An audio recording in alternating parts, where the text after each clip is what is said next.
রংপুর রাইডার্সের এই জার্সিতে হয়তো খেলতে নামতে পারতেন সাকিব আল হাসান, গায়ানায় লড়তে পারতেন জয়ের লড়াইয়ে। তবে কঠিন বাস্তবতা সবকিছুর হিসাব বদলে দিয়েছে। সবশেষ বিপিএল এর 10ম আসরে রাইডারদের হয়ে খেলা সেই সাকিবই এখন রংপুরের বিপক্ষে ব্যাটে বলে জ্বলে উঠতে দিচ্ছেন শান।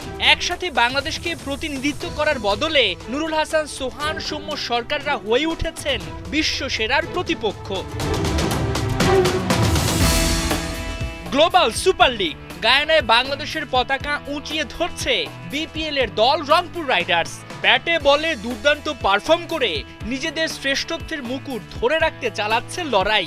অবশ্য লড়াই করছেন আরেক বাংলাদেশিও, তবে ভিন্ন দলে ভিন্ন জার্সিতে। সতীর্থ হওয়ার বদলে বুধবার সোহানের রংপুর রাইডার্সের বিপক্ষে দুবাই ক্যাপিটালসের হয়ে খেলতে নামছেন সাকিব আল হাসান। গায়ানায় দুই দলের লড়াই শুরু বাংলাদেশ সময় রাত 8টায়। টুর্নামেন্টের উদ্বোধনী ম্যাচে ব্যাট বল হাতে দুরন্ত পারফর্ম করে হেসেছিলেন বিশ্বসেরা অলরাউন্ডার সাকিব আল হাসান। লম্বা সময় পর টাইগার তারকার ক্রিকেটীয় নৈপুণ্যে ফ্যানরাও পায় স্বস্তি। তবে পরের দুই ম্যাচেই মুদ্রার উল্টো পিঠ দেখেন টাইগার তারকা। ব্যাটে বলে ভুলে যাওয়ার মতো পারফর্ম করেন সাকিব। তার মলিন পারফরম্যান্সে টানা দুই ম্যাচ ছেড়ে অনেকটা টুর্নামেন্ট থেকে ছিটকে গেছে দুবাই ক্যাপিটালস। জিএসএল এ 3 ম্যাচে 2 জয়ে টেবিলের 4-এ দুবাই।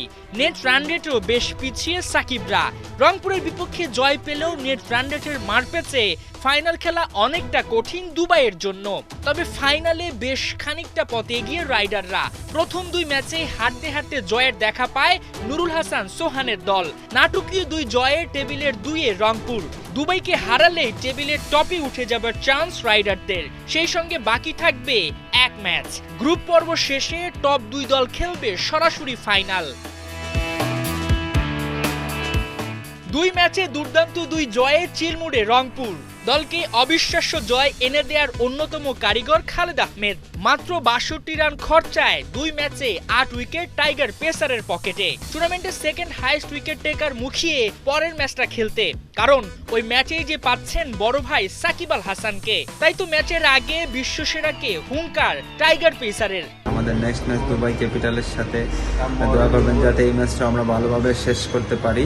ইনশাআল্লাহ আমরা গতবারে চ্যাম্পিয়ন ছিলাম, এবছরও আমরা চেষ্টা করব যাতে চ্যাম্পিয়ন হয়ে আবার বাংলাদেশের সুনাম নিয়ে আসতে পারি। সবাই আমাদের জন্য দোয়া করবেন। জয় লড়াই। হাসান সজীব, ৭১।